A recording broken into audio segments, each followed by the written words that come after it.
Hola, ¿qué tal? Este es el teórico de la clase 6 que corresponde al tema del diseño de estrategias empíricas. Nos vamos a detener en particular a poder analizar lo que hace a las acciones propias del diseño del objeto en su articulación con lo que llamamos también el diseño instrumental, que corresponden a acciones centrales de la fase 2 del proceso de investigación científica.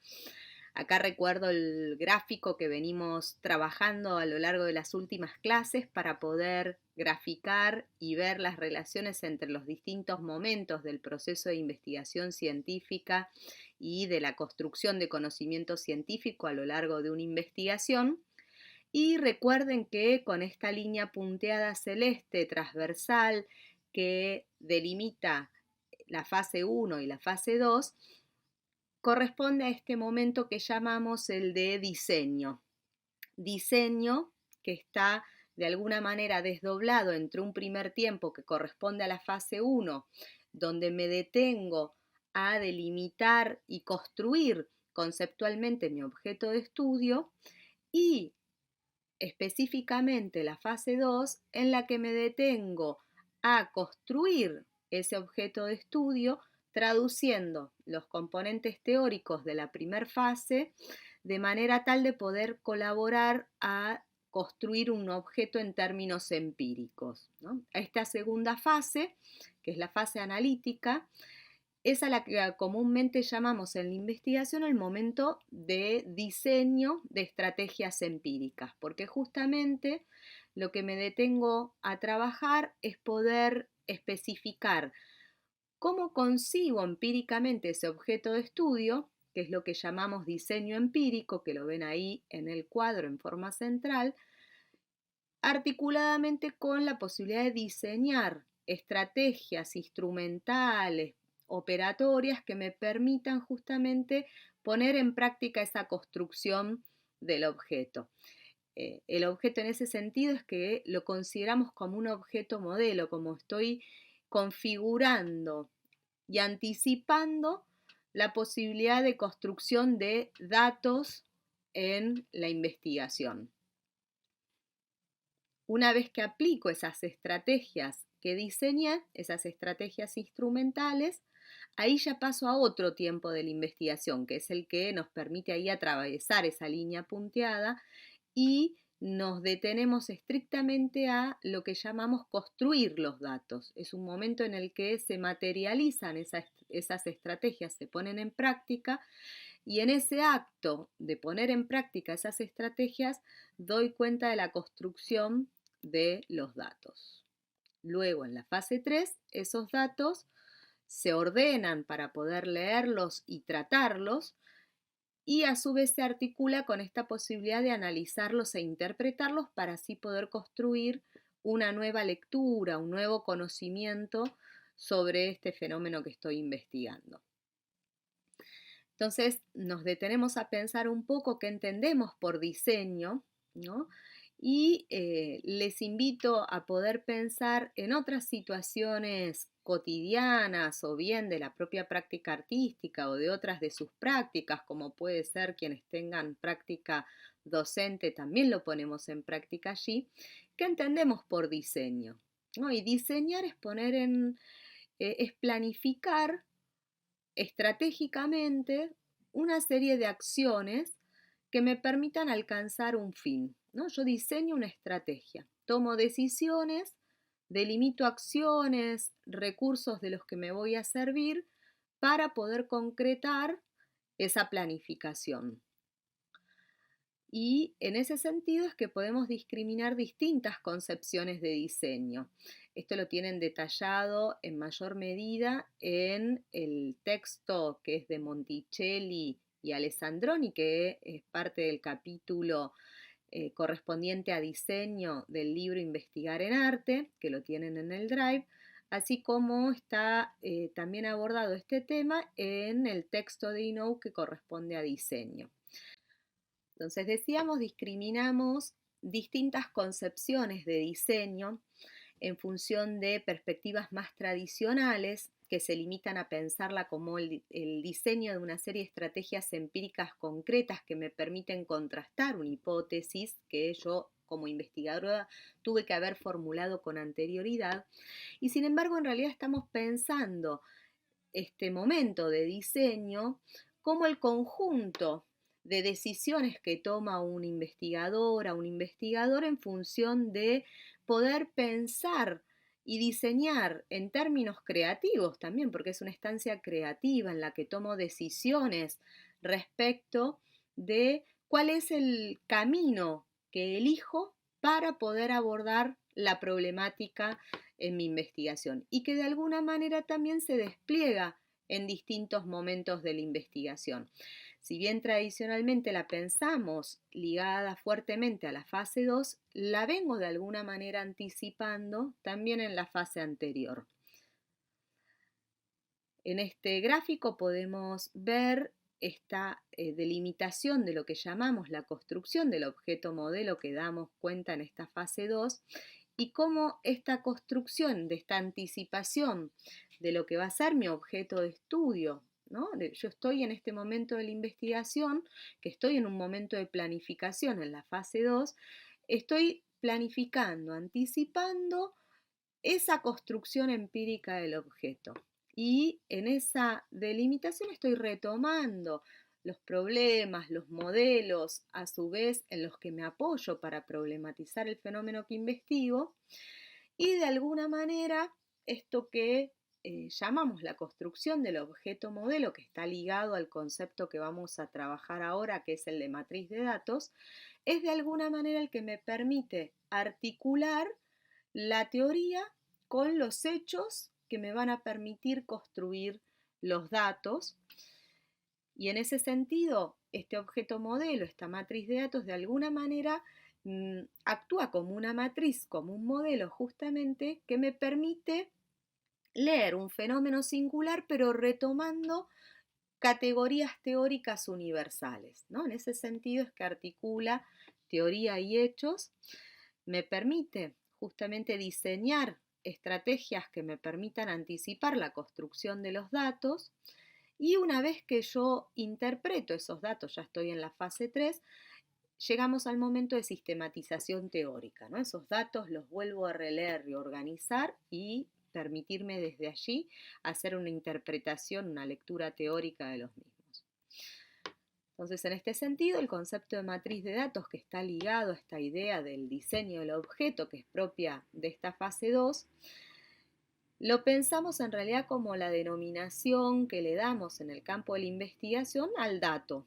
El dato como unidad mínima de información, de alguna manera es una descripción de un fenómeno que yo estoy justamente describiendo. Y en esa descripción lo que plantea Samaja es que en realidad siempre se trata de una redescripción de los hechos, porque yo retomo modelos teóricos, prácticos, conocimientos de los que me sirvo, que como vimos en los teóricos anteriores, esos modelos me sirven justamente como matrices, como modelos, como esquematizaciones que me permiten leer, interpretar e identificar ciertos fenómenos de la experiencia o del fenómeno en sí que yo estoy queriendo abordar, ¿no? Entonces, en ese sentido, es que hablamos de esta articulación entre los componentes teóricos y los componentes empíricos en la posibilidad de esta esquematización que es la matriz de datos. Y en ese sentido, lo que aportan Samaja y Nou es pensar que en este momento de la investigación, yo lo que estoy poniendo en juego son 3 operaciones cognitivas que de alguna manera me van a permitir allí construir esto que llamamos matriz de datos, que tiene una estructura, donde el dato lo puedo estructurar a partir de ciertos componentes que lo integran, ¿no?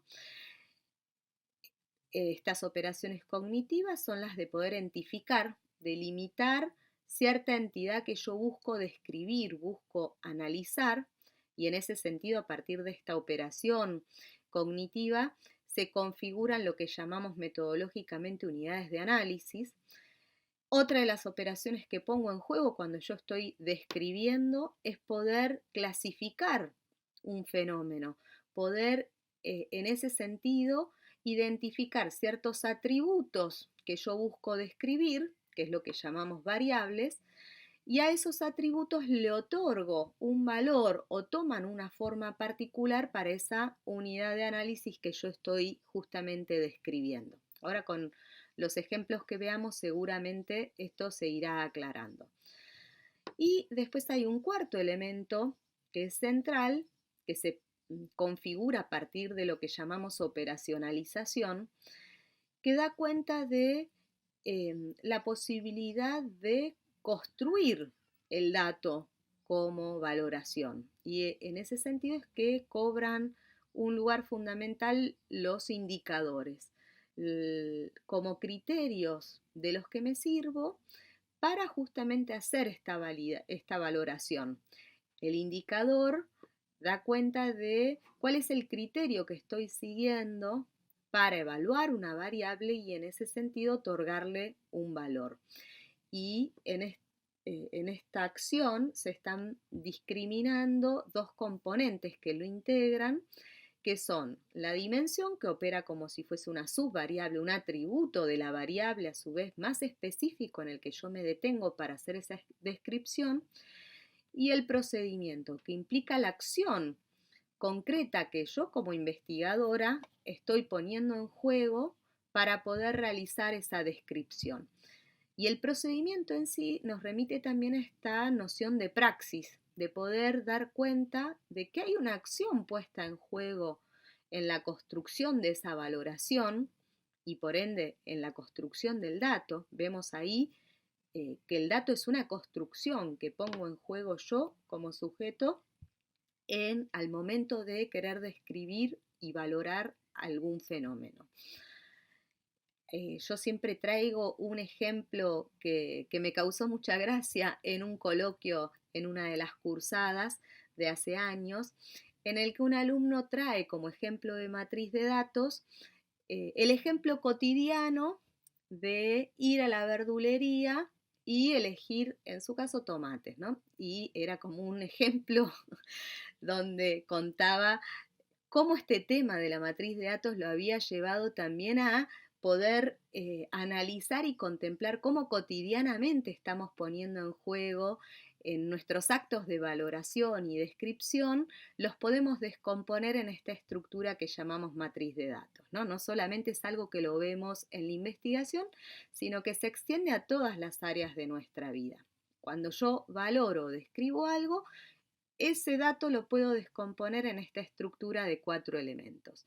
Entonces él me daba como ejemplo el de la elección del tomate, ¿no? Entonces me decía, bueno, la unidad de análisis es el tomate que yo quiero elegir, ¿no? Entonces yo agarro un tomate y ¿cómo sé si ese tomate está bueno o malo? ¿Cuál es el criterio que sigo para elegirlo? ¿No? Entonces ahí teníamos una unidad de análisis que era el tomate, una variable que podría ser calidad del tomate y valores posibles que podrían ser buena calidad, calidad regular, calidad mala, ¿no?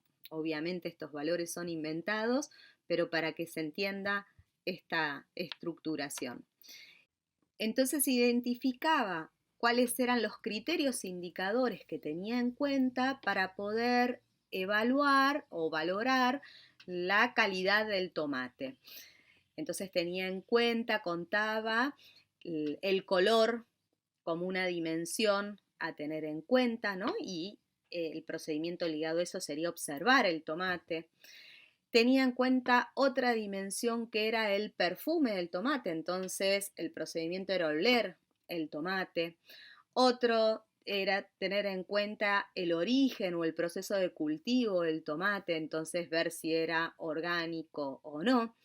Y ahí iba desplegando distintas dimensiones posibles para llegar a esa valoración que hacía de si el tomate era de buena calidad, regular o mala. Y ahí lo que vemos es cómo en ese perfume, ese color, ese proceso de cultivo son dimensiones que operan al modo de subvariables, como atributos de la variable que yo estoy teniendo en cuenta al momento de hacer una valoración.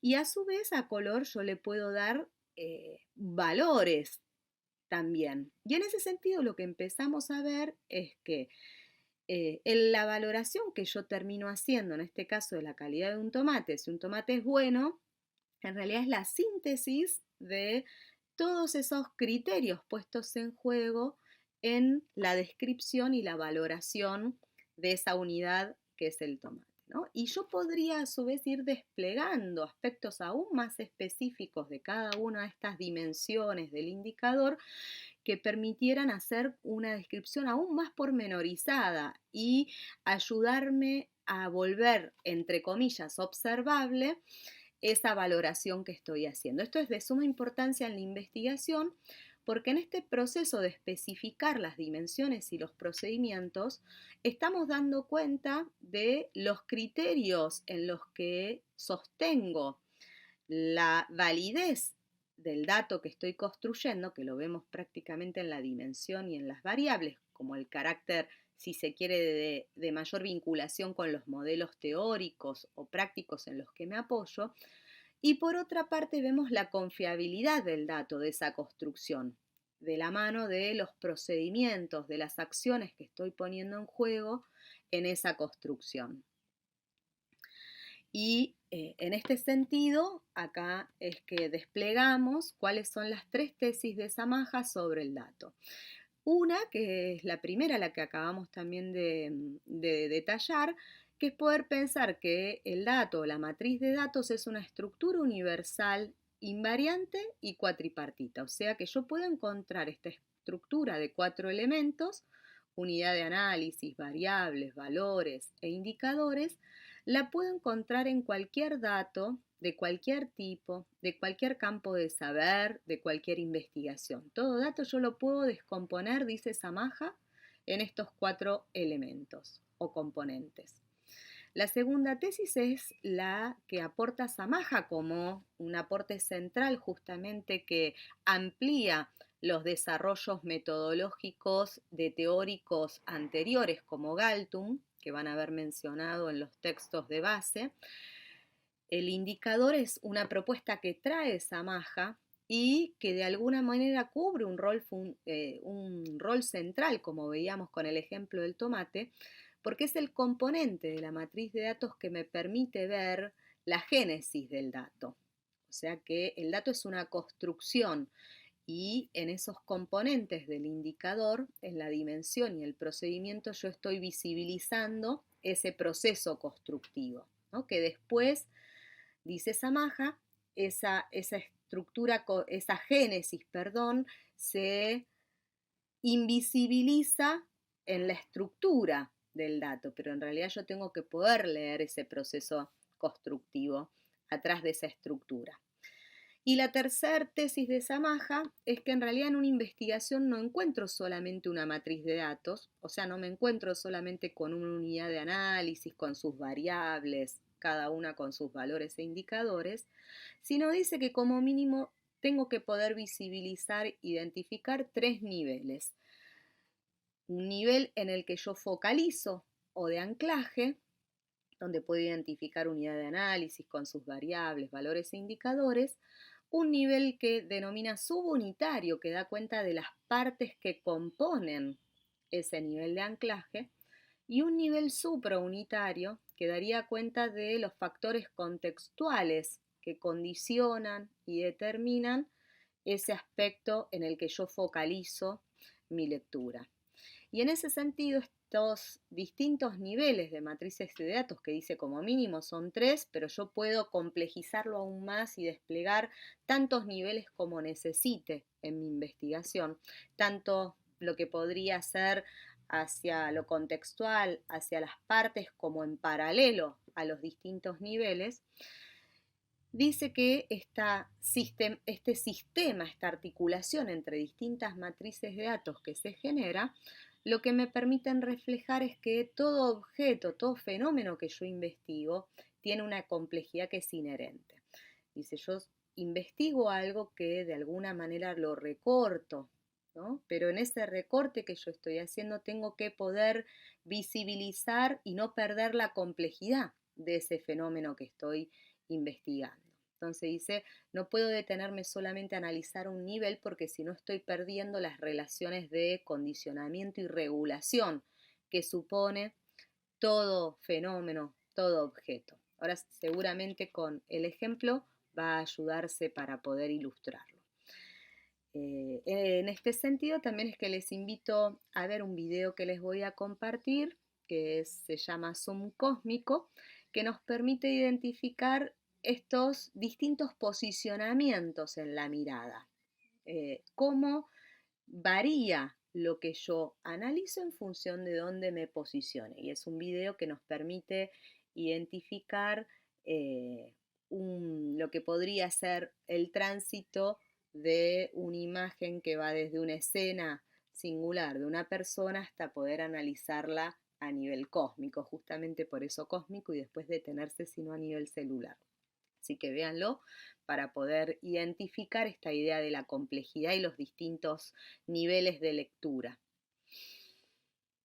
Bien, para poder orientarnos ya y transitar hacia un ejemplo concreto, la idea es que en este momento de diseño de estrategias empíricas e instrumentales, lo que yo estoy haciendo es planificando qué tipo de datos voy a construir, ¿no? Esto que decíamos, estamos en una instancia en la fase 2 de planificación en la que estoy planificando esas estrategias en función de poder delimitar en qué aspectos del fenómeno me voy a detener, eso que llamamos diseño del objeto o el sistema de matrices de datos, y cómo lo voy a abordar, eso que llamamos el diseño instrumental. Y la concreción, la puesta en acto de estas estrategias me va a dar como resultado los datos empíricos, que lo encontramos en la transición entre la fase 2 y la fase 3. Y en la fase 3 justamente lo que hago es interpretar esos datos y poder arribar de alguna manera a conclusiones sobre lo mismo, a nuevas lecturas sobre un fenómeno. Por lo tanto, es central poder detenernos en esta planificación de los datos, porque la calidad de mis conclusiones va a depender justamente de la calidad de los datos que yo pueda obtener o construir.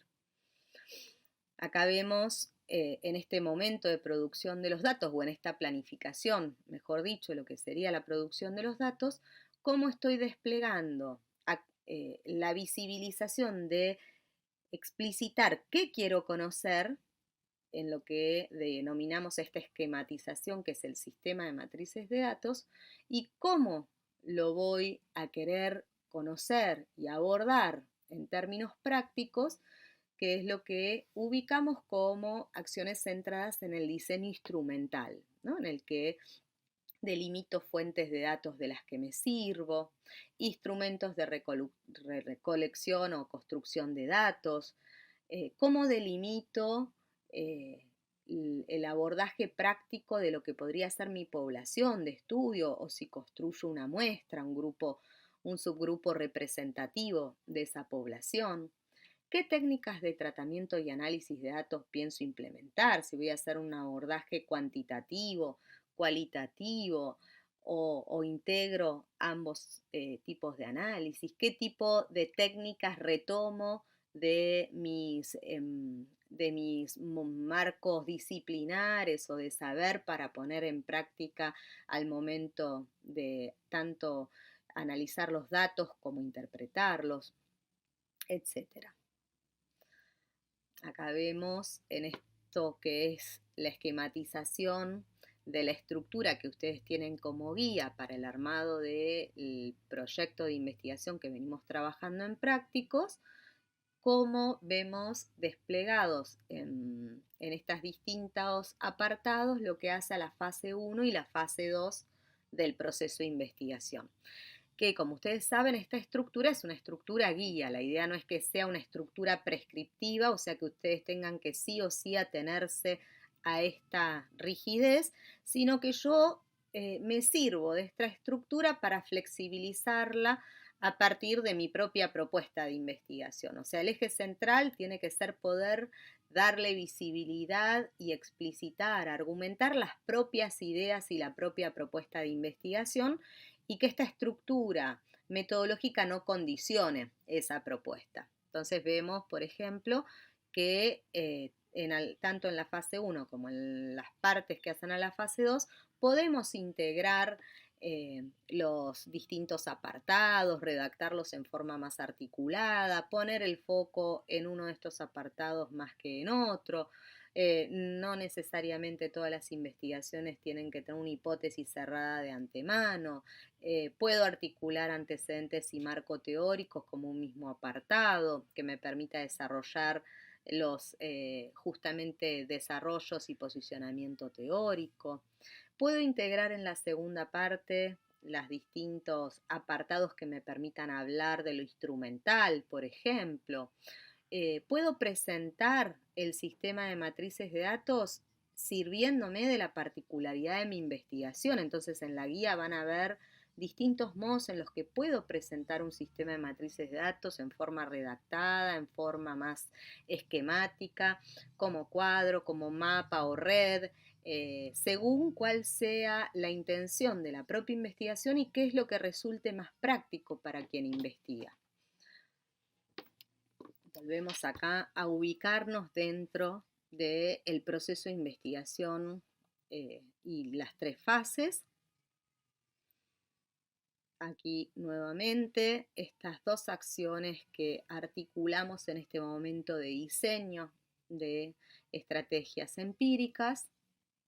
Y ahora vamos a centrarnos en un ejemplo que traje para poder visibilizar qué es lo que hago en este momento de la investigación. Acá traje un artículo que es sobre un proyecto de investigación de la Facultad de Artes y es un artículo publicado en la revista Arte e Investigación, que por si no la conocen es un espacio de difusión muy interesante de las distintas propuestas de investigación que vienen desarrollándose tanto en nuestra facultad como en distintos espacios académicos del país e internacionalmente vinculados al campo del arte. Así que invito a quienes no la conocían a poder visitarla en su página para poder ir viendo las publicaciones que son de acceso gratuito por la web y de muy bajo costo en la facultad.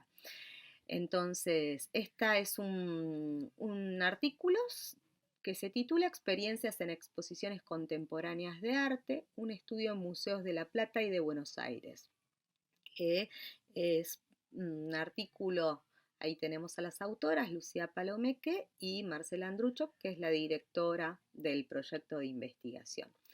Este artículo retoma, acá tienen el resumen, retoma resultados parciales de la investigación, o sea que estamos en un momento ya de concreción de las estrategias diseñadas y de construcción de datos, ¿no? Pero nos va a servir para poder desde acá ayudarnos a entender esta relación entre la fase 1 de carácter teórico y donde delimito mi objeto de estudio en términos conceptuales para el tránsito hacia la fase 2, ¿no? Y acá en el mismo resumen vemos cómo se presenta al inicio lo que sería la problemática de investigación o objetivos de la investigación, donde dice este trabajo presenta los resultados parciales de una investigación sobre exposiciones de arte en museos y centros de arte ubicados en la ciudad de La Plata y Buenos Aires. A partir de la evaluación de dichas exposiciones y de los modos de recepción de los visitantes se analizan las estrategias expositivas que despliegan los espacios y su relación con las experiencias que logran generar en los públicos, ¿no? Acá vemos la problemática que se investiga o bien el objetivo central de esta investigación. Y acá ya en lo siguiente nos muestran ya resultados que han alcanzado. Las muestras que proponen el diálogo y el intercambio con sus espectadores y que atienden a sus estilos cognitivos propician la apropiación de un conocimiento significativo. Cuando los museos encaran los diseños de sus muestras pensando en sus audiencias y con estrategias francamente emocionales, consiguen causar experiencias memorables en los visitantes, ¿no? Acá tenemos ya datos interpretados, ya han aplicado sus estrategias, ya han ido a observar las muestras, que era una de las estrategias instrumentales que diseñaban, y a partir del análisis de los resultados, de los datos que han encontrado, llegan a una de estas conclusiones, ¿no? Y acá podemos ver esto que son la concreción de valores en la interpretación. Y abajo tienen un esquemita que yo fui haciendo a mano para ayudarles a ilustrar qué es lo que hago, cómo hago yo en la práctica la transición entre la fase 1 y la fase 2. Entonces me olvido un poco de la cuestión metodológica y de la necesidad de anticipar unidades de análisis, variables, valores e indicadores en esta esquematización, sino lo que voy haciendo es sirviéndome de lo teórico y de lo que fui poniendo en la fase 1, tanto en mis problemas, objetivos y demás, que se supone que guarda coherencia interna toda esa primera fase, voy ayudándome para identificar aspectos que yo voy a tener que analizar, ¿no? Materialidades posibles y categorías de análisis, ¿no? Entonces, acá vemos cómo de esto que estamos leyendo puedo pensar que voy a analizar una exposición, cada exposición, exposición 1, exposición 2, exposición 3, que voy a analizar exposiciones, y de esas exposiciones tengo estas dos categorías que me interesa justamente analizar en forma central, que se desprenden de esto que ubicamos como la problemática o el objetivo de la investigación que estamos analizando, que serían las estrategias expositivas y los modos de recepción del público. Acá tenemos un fragmento del artículo en el que ahonda un poquitito en las cuestiones teóricas de base, ¿no? Los modelos teóricos de base en los que justamente fundamentan tanto la problemática a investigar como después los aspectos que van a ir a observar en las muestras. Entonces acá siempre me ayuda pensar no solo en lo teórico, en la investigación, en la fase 1, en el momento de la fase 1 no solamente tengo que limitarme a pensar lo teórico, sino que también tengo que estar anticipando cuáles van a ser las estrategias instrumentales, o sea, cómo lo voy yo a investigar en lo concreto, ¿no? Y acá ya podemos ir suponiendo que se va a observar muestras, puede ser que hayan otras estrategias, pero en principio esto parece ser lo central, ¿no? Como estrategia instrumental.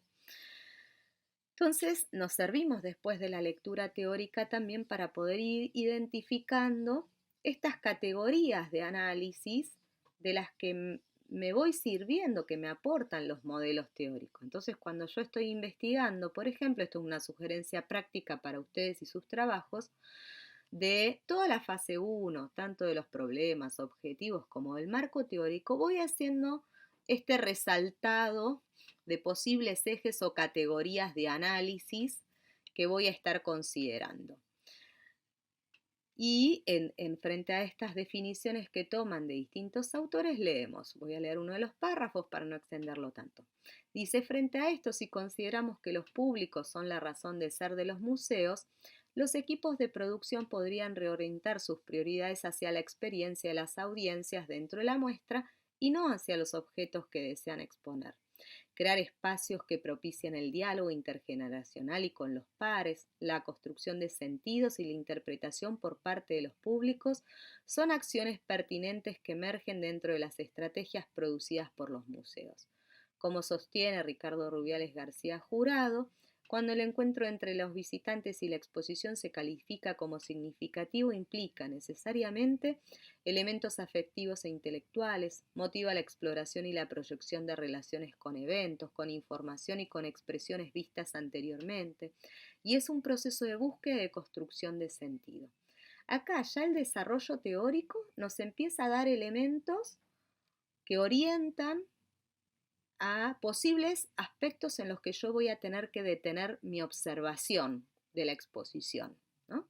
Entonces me empiezan a aportar elementos que hacen a esto que llamamos el diseño del objeto, identificar categorías de análisis. posibles variables, indicadores o valores, que no me importa en este momento que los vayamos nombrando metodológicamente, sino que los podamos ir esquematizando. Entonces, a partir de este fragmento teórico, amplío yo este esquemita que hice, espero que se lea bien, y empiezo como a identificar. Bueno, de la exposición voy a tener que analizar las estrategias expositivas, decíamos, como uno de los aspectos que me interesan, y de ahí voy desplegando todo lo que ya la teoría me da, me dice, ya sea por investigaciones previas como por desarrollos, modelos teóricos de los que me sirvo, ya me empieza a aportar posibles categorías a tener en cuenta para justamente analizar estas estrategias expositivas, ¿no? Y acá yo fui desplegando algunas posibles, sin detenerme, como les decía, en ubicar a qué componente metodológico se refieren, porque eso a veces me rigidiza y me obstruye un poco la visión, sobre todo en investigaciones que son de carácter más exploratorio o interpretativo como esta,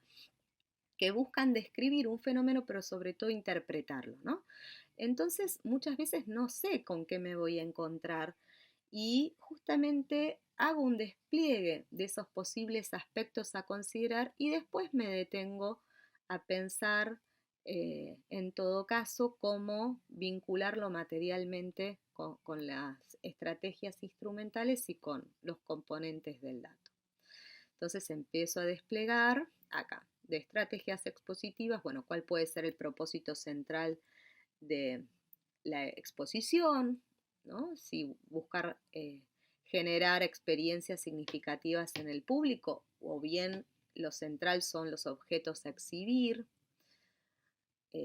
el lugar que se le da al público o espectadores, la modalidad, ¿no? Que es, y a su vez, para poder saber, acá empieza a complejizarse el asunto, por eso les digo que evito anticipar los componentes del dato acá.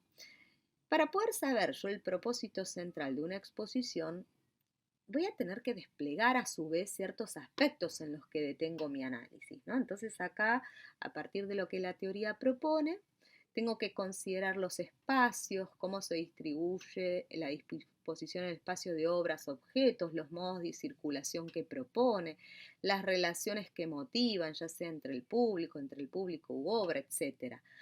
Otros aspectos a considerar son los modos de construcción de sentido que proponen en el público, etc. Y ahí se empieza a ampliar, ¿no? Entonces vemos cómo para poder llegar a una valoración del aspecto ligado a los propósitos centrales de la exposición, en realidad me tengo que detener en aspectos aún más minuciosos. Ahí vamos viendo esta idea del sistema, de que no hay un único nivel de análisis, ¿no? Se sigue complejizando la cuestión ahora sobre los modos de recepción del público, ¿no? ¿Qué aspectos puedo ir contemplando desde lo que la teoría me propone para poder leer las experiencias que propone la exposición, para poder leer el conocimiento que genera, ¿no? Esto ya sobre el público. Si ese conocimiento es significativo, que sería un valor, o no, o si no es significativo, no sabría por ahí a este momento de la investigación aún qué valor ponerle. Entonces a veces elijo no anticipar, ¿no? Valoraciones justamente para que no me sesguen en la investigación. Pero ya los antecedentes y los modelos teóricos me indican cuando me definen cuándo un conocimiento es significativo, ya también me están definiendo ciertos aspectos que yo tengo que contemplar para mi análisis, ¿no? Entonces ahí tenemos desplegados, acá abajo a la derecha, algunos aspectos que yo fui puntuando, desprendiéndose de la teoría, que me van a permitir leer ese conocimiento que se genera ya en más detalle para saber si es significativo o no. Entonces ahí voy teniendo lo que podríamos pensar como criterios indicadores que veíamos similar en el ejemplo cotidiano del tomate. Y acá se empieza a ampliar un poco la cuestión, ¿no? Entonces en azul empiezo a agregar otras cosas que, por ejemplo, de la exposición abajo a la izquierda voy a tener que contemplar, ¿no? Más allá de lo que estábamos leyendo figura en el artículo, voy a tener que poder saber en qué lugar se hizo esa exposición, en qué año, qué artista o artistas participaron, quién hizo la curaduría, quién financió, etcétera. Todas cuestiones que puedan tener que ver con aspectos relevantes para la problemática que a mí me interesa investigar, ¿no? Pero son posibles variables también a contemplar de la exposición. Y a su vez esa exposición no está abstraída, ¿no? Sino que yo puedo pensar también contextos en los que se encuentra esa exposición, ¿no? Y puedo leer al artista o a los artistas en forma contextual, ya no como parte de la exposición, sino al artista independientemente de la exposición, poder saber su edad, género, el perfil, obras o su práctica artística, así como otros aspectos que me permitan caracterizarlo, pero ya en términos más contextuales, por fuera de la exposición. Así como también puedo leer en forma contextual el museo o el centro de arte y desplegar también atributos o categorías que me interese analizar y describir de ese espacio, ¿no? La ubicación, las políticas institucionales, artísticas, etcétera. Y ahí vemos cómo se empiezan a desplegar en estos distintos aspectos que fuimos agregando, se empieza a complejizar y a entramar esto que llamamos los distintos niveles del sistema de matrices de datos, ¿no? Un nivel donde yo focalizo o nivel de anclaje, que es la exposición, niveles que son de carácter más contextual o supraunitarios, le llamamos, que hacen a poder visibilizar los condicionamientos sobre esa exposición, por ejemplo, y así como los niveles subunitarios que visibilizan los aspectos más específicos en los que me detengo para justamente analizar en este caso las estrategias expositivas y los modos de recepción del público en la exposición, ¿no? Entonces, vemos acá cómo se entraman estos distintos focos que yo voy haciendo en la investigación.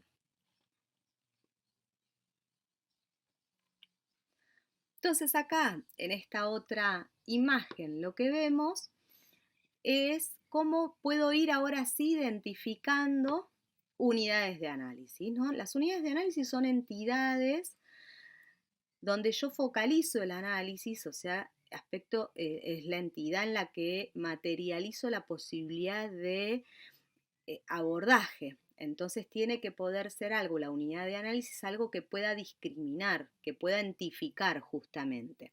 Entonces puedo identificar la exposición como una unidad de análisis de nivel de anclaje, decíamos, al artista o les artistas como unidad de análisis de un nivel contextual, el museo o el centro de arte X donde se realiza esa exposición, también puedo analizarlo como una unidad de análisis a nivel contextual.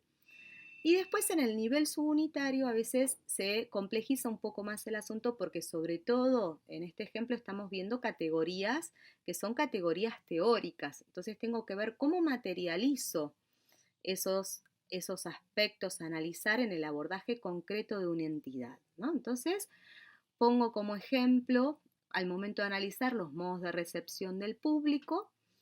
La posible unidad de análisis de nivel subunitario en la que focalizo es el espectador o espectadora que participó de esa exposición, ¿no? Una posible unidad de análisis para poder detenerme a analizar las estrategias expositivas en mayor detalle puede ser detenerme en cada sala de la exposición, ¿no? O en un nivel aún más específico, todavía más por abajo, si se quiere, de ese nivel, detenerme en cada obra u objeto expuesto o situación que se genere, ¿no? En la exposición. Entonces ahí empiezo a discriminar ya entidades en las que voy a materializar mi abordaje instrumental, ¿no? Yo después me voy a detener para poder, de la exposición, la leo en términos genéricos en el nivel de anclaje. Pero para poder detenerme a analizar en mayor detalle los otros aspectos, tengo que ya detenerme en niveles subunitarios. Lo que plantea Samaja es que en general las valoraciones las construimos de los niveles subunitarios para arriba, van de abajo hacia arriba, ¿no? Justamente lo que veíamos con el ejemplo anterior en esto de, para poder yo saber cuál es el propósito central de una estrategia expositiva, y bueno, me voy a tener que detener a analizar los criterios indicadores, otros aspectos, para saber si el conocimiento que genera en el público la exposición es de tal o cual tipo, y voy a tener que analizar primero los criterios indicadores, ¿no? Y así puedo ir sucesivamente hacia niveles de mayor especificidad. Y desde ahí, abajo en términos como si materializáramos el espacio, ¿no? Y desde esos niveles inferiores es que puedo hacer esa valoración. Entonces, en este sentido, lo que vamos viendo, primero es cómo esta esquematización nos permite mapear, esquematizar lo que yo busco conocer en mi investigación. Y después, en todo caso, me detengo a pensarlo materialmente en términos de una matriz de datos. Y hay investigaciones en las que me sirve formar un cuadro, por ejemplo, en el que detalle unidad de análisis, variables, valores, indicadores, porque es una investigación descriptiva y busco cuantificar, y entonces me exige tener anticipadamente esa estructura, por ejemplo, si quisiera diseñar una encuesta o una grilla de observación rígida y estandarizadas, pero hay otras investigaciones más abiertas, como ser las interpretativas, que suelen darse en nuestro campo en gran medida. Muchas veces no puedo anticipar las valoraciones, o sea, lo que pueda encontrar hasta tanto no ponga en acto esas estrategias. Entonces, difícilmente puedo anticipar todos los componentes del dato en este momento de planificación. Por eso, no tiene que ser el sistema de matrices de datos una estructura rígida a confeccionar en forma uniforme e invariante, sino que cada propuesta de investigación tiene que encontrar su modo más flexible o que se adapte a lo que le convenga en el abordaje. Lo que sí es importante es que es un momento en el que este diseño, esta esquematización, va de la mano de ir pensando y ayudándome a pensar en el abordaje instrumental que voy a hacer. O sea, si yo pienso hacer observaciones de las exposiciones, considerar qué aspectos voy a tener que tener en cuenta en la observación, y voy a tener que diseñar un instrumento de registro que sea versátil conforme lo que yo busco conocer, ¿no? Entonces, ver si me conviene hacer una grilla de observación más estructurada o si prefiero visitar la exposición y tener un registro más libre al modo de un diario de campo, pero siguiendo sí algún punteo de ejes y categorías como las que fuimos desplegando que me interesa describir, ¿no? Entonces esto lo tengo que ir pensando en términos prácticos en función de las estrategias que vaya pensando para mi propia investigación. Esto implica poder pensar estas acciones como un entramado, no como acciones diferentes, la del diseño del objeto y la de la instrumentalización, sino que van de la mano y se articulan y se entraman. Las tengo que poder ir pensando en simultáneo, porque este diseño del objeto me tiene que poder ser útil para poder diseñar instrumentos de registro, de recolección de datos, para pensar las actividades que voy a tener que poner en juego, para ayudarme a pensar cuáles van a ser mis fuentes de datos, ¿no? Entonces, en el caso del ejemplo, si me voy a servir de la propia observación mía o si voy a tomar fotos hechas por el público y eso es lo que analizo, o si analizo los programas de la exposición, o si analizo artículos escritos de la exposición, etcétera, ¿no? ¿De dónde me va a servir? Eso es la fuente de datos. ¿De dónde me sirvo para construir los datos? La muestra es lo que ubicamos como la posibilidad de delimitar la cantidad de casos que yo voy a analizar. Respecto de la delimitación de la muestra, vemos en el ejemplo que estamos trabajando cómo se aclara que se va a analizar 6 casos de exhibiciones, donde en otras partes del proyecto se justifica el criterio de selección de estos 6 casos y en este artículo en particular se delimita al análisis de 2 casos que ubican como significativos, 2 exhibiciones que están aquí aclaradas y donde ubican también el criterio del recorte del tiempo. En una investigación, siempre que hacemos un recorte muestral, delimitar una muestra supone de la totalidad, en este caso de exhibiciones que se han dado en los museos y en los centros de arte de Capital Federal y de La Plata, establecer un criterio para recortar una serie de casos acotada que sea significativa y que sea representativa de esa población.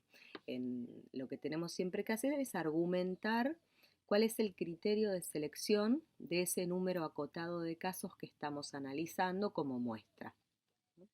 Otro de los aspectos que tienen que ver con el diseño instrumental de lo que estamos trabajando es poder explicitar también las estrategias instrumentales que se implementaron, los instrumentos de recolección o construcción de datos.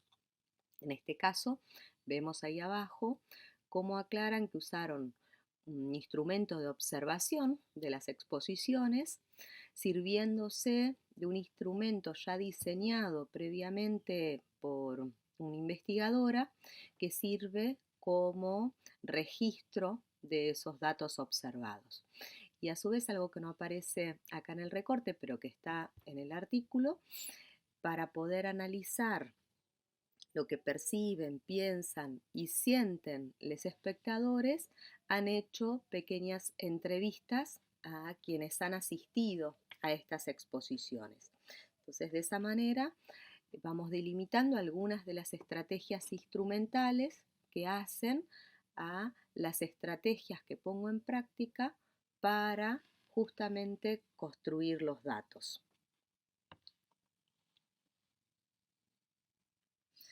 Entonces, en este caso, acá empezamos a ver un poco más detallado qué hacen a estos momentos de instrumentalización o el diseño instrumental, qué son las fuentes de datos, qué son los instrumentos de recolección de datos, qué entendemos por universo, población y muestra, por lo que llamamos en general en la investigación plan de actividades en contexto y lo que ubicamos como la posibilidad también de planificar el tratamiento y análisis de datos que pienso hacer justamente de estos datos en la fase 3, ¿no? Esto en función de que cuando yo presento una propuesta de investigación, ya sea para una convocatoria de una beca, para inscribirme a un posgrado, para un proyecto en el que me estoy presentando que me interesa llevar a cabo, en general las instituciones me piden un desarrollo de cómo yo planifico materializar este abordaje y cómo planifico también tratar y analizar estos datos. Esto seguramente también, aunque en menor medida y más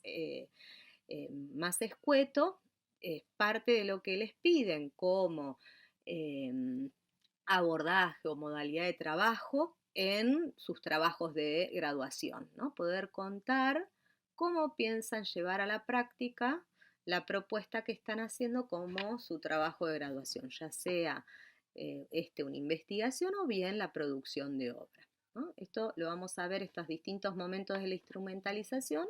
Voy a tomar algún ejemplo y los vamos a ver en mayor detalle en el teórico próximo, tomando cuáles son estos distintos tipos de fuentes de datos primarias que son construidas por el propio investigador, investigadora, secundarias que son datos ya construidos por otro y que yo puedo tomarlos ya sea en bruto, que serían directas, o indirectas, que los tomo ya interpretados. Instrumentos de recolección de datos, cuáles son esos dispositivos de los que me sirvo para construir y recolectar los datos, que tenemos instrumentos tradicionales dentro de los campos de las ciencias sociales, ciencias humanas, en nuestro campo, que pueden ser la entrevista, la observación,